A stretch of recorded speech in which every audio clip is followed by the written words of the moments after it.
Test 2, 1, 2, allô, bonjour. Je sais pas si t'as... Moi, je t'entends pas. Est-ce que tu m'entends?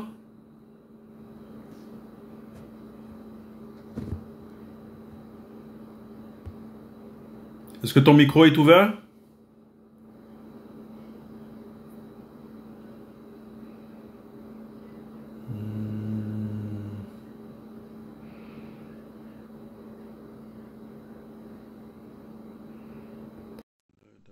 Euh, Ah, voilà, c'est bon. Parfait. OK, OK. tu es prête? Bon, ben, je vois que tu es déjà au Bénin. OK. 5, 4... En plus, c'est à côté de chez moi. C'est drôle. C'est à 5 minutes à pied de chez moi, ça. Ah oui, hein? Wow. OK. Um, Juste un instant. Est-ce que c'est bien parti? OK. Tout est bien. OK, tu es prête? Oui, bien sûr. Bon, ben, ça me fait plaisir qu'on a pu organiser ça assez vite. Je regarde tes questions.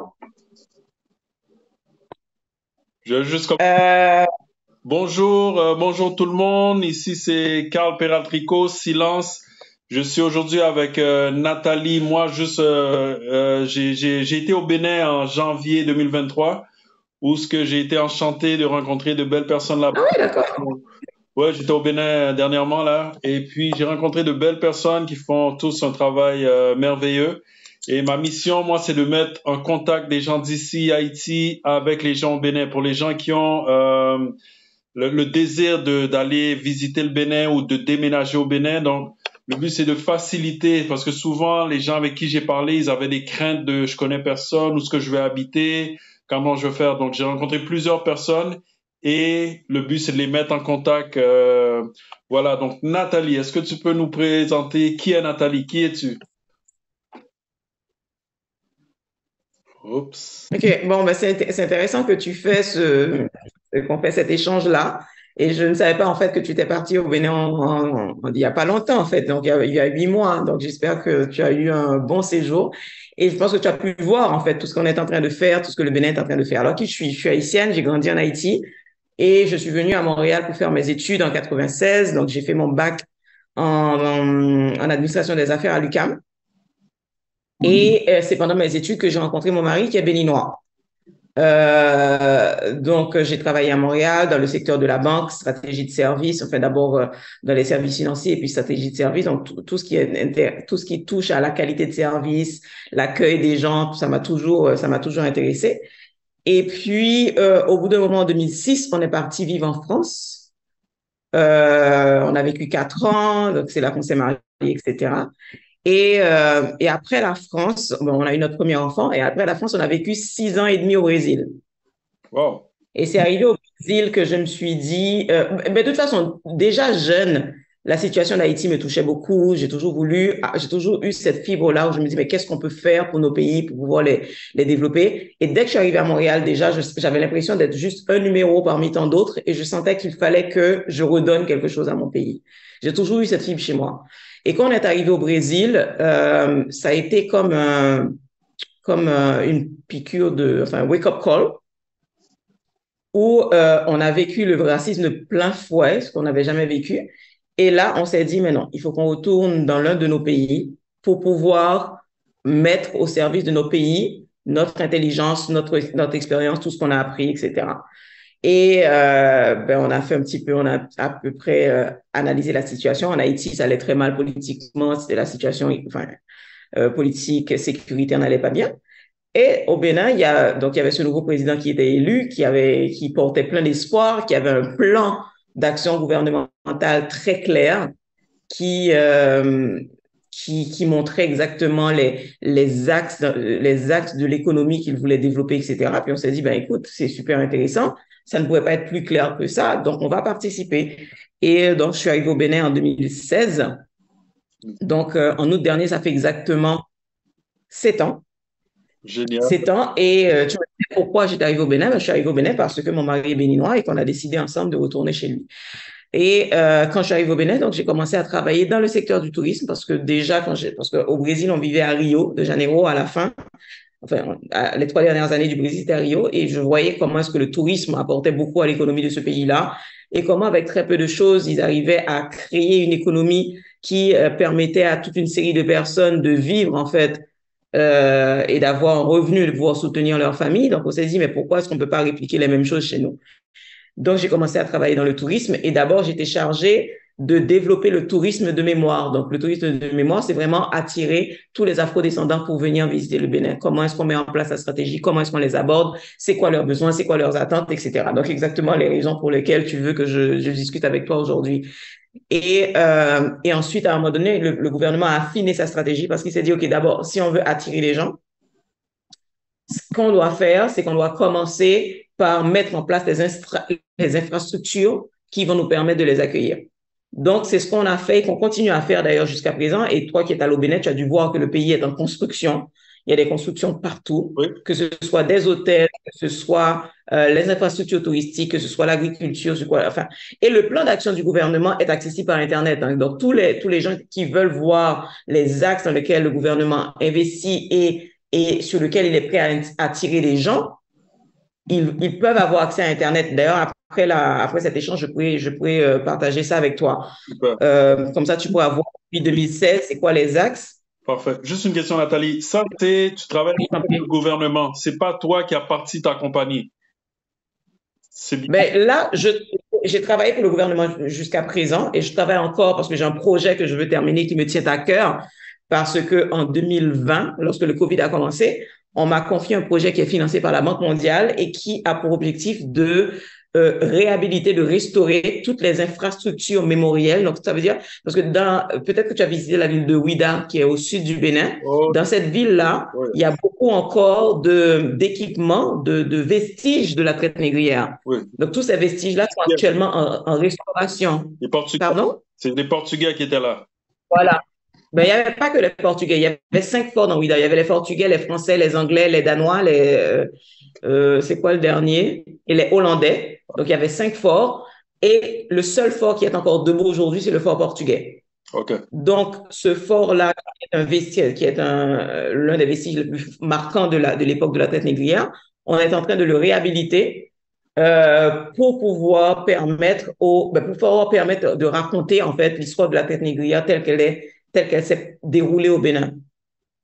Wow. Donc, et c'est une histoire qui concerne le monde entier, puisque l'histoire de l'esclavage est une histoire internationale, mondiale, elle concerne le monde entier, mais encore plus les afrodescendants qui, on l'espère, en tout cas, j'y mets toute mon énergie depuis 2020, raconter l'histoire qu'on ne connaît pas. Parce que nous, afrodescendants, on connaît l'histoire, ce qui s'est passé chez nous, que ce soit en Haïti, aux États-Unis, etc.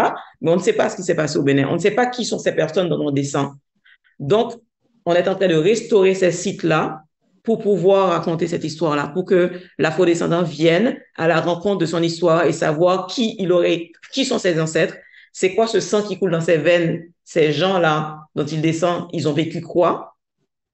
Et par ailleurs, j'espère que lorsqu'ils viendront faire une expérience au Bénin, ils sauront qui ils auraient été si leurs ancêtres n'étaient pas partis du Bénin. Ouais. Donc voilà, donc c'est ça l'histoire de manière générale. Mhm. Donc je travaille encore, ce projet-là va tirer à sa fin bientôt, mais en parallèle, pour moi, c'est ma mission. Quand je suis arrivée au Bénin, je l'ai ressenti fortement et j'ai l'impression que je suis là pour faire le pont en fait. Et en fait, je souhaite faire ce pont-là. Donc parallèlement à mon travail ce projet que je suis en train de terminer pour le gouvernement, je veux montrer cette structure où je vais accompagner, où je serai la personne qui vit sur place depuis 7 ans et puis qui est fortement en contact avec la culture, avec tout ce qu'on est en train de développer pour amener les afrodescendants à venir découvrir le Bénin qu'ils ne connaissent pas, venir sur la trace de leurs ancêtres, ou s'ils veulent venir s'installer. Voilà, je travaille dans le gouvernement depuis 7 ans, donc j'ai des contacts, je sais ce qu'on est en train de développer, où on a besoin de compétences, comment arriver, qui voir, etc. Et je veux mettre ce réseau que j'ai bâti depuis 7 ans à la disposition des personnes intéressées. C'est un gouvernement extrêmement sérieux, extrêmement carré, qui sait exactement ce qu'il veut. Ah, C'est pourquoi je te parle du plan d'action, parce que à partir du moment où on a des compétences qui entrent directement dans l'action du gouvernement et qu'on est vraiment compétent et on veut travailler de façon carrée, je pense qu'il y a de la place pour toutes ces personnes-là au Bénin. C'est Et tu me demandais s'il y avait d'autres Haïtiens, d'autres Afro-descendants. Oui, par exemple, dans mon bureau, on est deux. On est déjà deux femmes. ok. Euh, donc, une femme qui vient qui a été nommée il n'y a pas longtemps en juin pour gérer tous ces projets. Elle est architecte, elle est haïtienne. Elle vivait d'abord en Guadeloupe et puis ensuite elle est venue amenée par la France pour gérer un projet de musée. Ensuite, on a élargi son portefeuille de compétences. Et oui, il y a des Martiniquais, il y a des Guadeloupéens qui travaillent déjà dans le gouvernement. Mais comme je dis, il y a beaucoup de pans de l'économie qui doivent être développés, l'agriculture, la formation. Quand je parle de formation, je parle de formation professionnelle, tout ce qui est IT, technologie de l'information. Voilà. Donc, en tout cas, le PAC décrit très, très bien avec beaucoup de précision les attentes. Ok. Donc, c'est Donc, franchement, le message, c'est carré. le message, c'est que c'est possible de déménager au Bénin. Il y a des possibilités d'emploi. Il y a et au niveau de la sécurité, on m'a beaucoup posé des questions. Est-ce que c'est une ville sécure? Moi, j'ai toujours dit, Good. j'étais là-bas à 3-4 heures du matin dans la rue, sans crainte, sans regarder derrière moi. Oui, en tant qu'Haïtienne, c'est le rêve que j'aurais pour mon pays. Dès les premiers moments où j'ai commencé à vivre au Bénin, je suis femme, je peux sortir, mon mari ne va même pas s'inquiéter. Même moi, je ne m'inquiète pas. Je ne vais pas regarder derrière moi. Je sors à 1 heure, 2 heures, je rentre à 3 heures du matin toute seule avec des amis, des femmes, etc. Ouais. Aucun problème de sécurité. C'est vraiment, on est tranquille ça fait plaisir.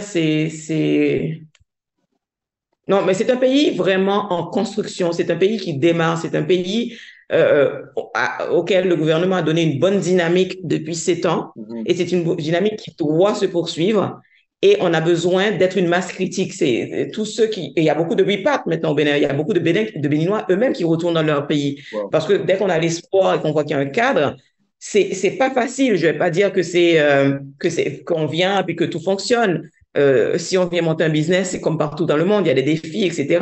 Et puis, il faut savoir que c'est comme en Haïti. Ça veut dire que quand on part quelque chose, il faut composer avec des gens qui n'ont pas l'habitude peut-être de faire les choses comme nous, on souhaiterait les faire, de façon aussi carrée, de façon... Donc il y a une formation à donner aux gens, mais voilà, mais tout le cadre est là, le gouvernement l'accompagne. Donc, je pense que même pour le business, que ce soit pour le business ou pour venir travailler, oui, on a besoin de plus de compétences. Et même nous, tous les repats qui sont revenus, on a besoin d'être une masse critique pour pouvoir imprimer de façon durable le changement qu'on veut voir Absolument. et pour pouvoir continuer dans cette voie-là vers le développement. Parce que quand on dit qu'une hirondelle ne fait pas le printemps, mais plus on est nombreux à penser de la même façon et avoir le même objectif, Oui, les autres, au bout d'un moment, ils vont se sentir obligés de suivre. absolument. Mais on a besoin d'être cette masse critique-là. Absolument. Donc, Écoute, je ne pourrais pas être plus enthousiaste par rapport à ce qui se passe actuellement dans le Bénin. Et puis, il faut savoir que c'est le pays qui aussi, c'est une porte d'entrée vers tout le reste de l'Afrique. Parce que le Bénin est là, il est super bien situé entre le Nigeria et le Togo, avec la frontière de l'Afrique centrale, de l'Ouest. Et puis, le Nigeria, à côté, c'est 200 millions d'habitants, avec des besoins énormes. ouais, Et ensuite, donc voilà. Donc, ça veut dire qu'à partir du Bénin, on peut s'étendre complètement dans l'Afrique de l'Ouest à partir du moment où voilà, on a une idée business, où on a un projet, où on a des compétences à vendre. On parle de 54 pays, là. On parle d'un continent. Exactement. Il y a beaucoup de choses à C'est faire. large. C'est ça, c'est ça. Tu m'avais dit que tu avais une autre rencontre. Je ne vais pas prendre tout ton temps. Et puis, je vois que tu as passé à Oui. toutes les questions, là. Pap, pap, pap, pap, pap, pap, pap. Super efficace. Je pense, hein? Laisse-moi voir il y a des questions. Tu m'as dit qui es-tu? Qu'est-ce qui m'a incité à déménager au Bénin? Mon travail au Bénin, la vie au Bénin niveau sécurité. Franchement, c'est agréable. Et tu sais quoi? C'est ce que je dis encore. C'est que je vois l'amélioration, en fait, de la qualité de vie entre 2016 où je suis arrivée et maintenant. Tu sais, on a de plus en plus d'options. On parle de qualité de vie pure, hein. Je pense qu'au-delà du travail, de plus en plus d'options de loisirs. On voit les infrastructures qui se construisent. On voit les routes qui s'améliorent, etc. Franchement, c'est palpable. Absolument, Ça se voit. Entre 2016 et maintenant, ça n'a rien à voir. absolument, absolument. Écoute, Moi, t'as répondu à toutes mes questions et au-delà. Donc, si tu as d'autres choses à rajouter, s'il te plaît, oublie pas de m'envoyer les liens de ce que tu Oui. m'avais dit et tout. Et puis, voilà, short and sweet. Je te remercie beaucoup, Nathalie. Voilà, donc moi, je peux vraiment faire ce pont-là et c'est ce dans quoi je veux. C'est mon next step, en fait, que je commence à préparer. Donc, je veux créer cette agence qui va, euh, s- en fonction, et c'est vraiment du sur-mesure, hein. C'est pas un truc déjà fait. Ça veut dire, on discute, je lui dis qu'est-ce qui t'intéresse, etc. Puis je me dis, OK, très bien.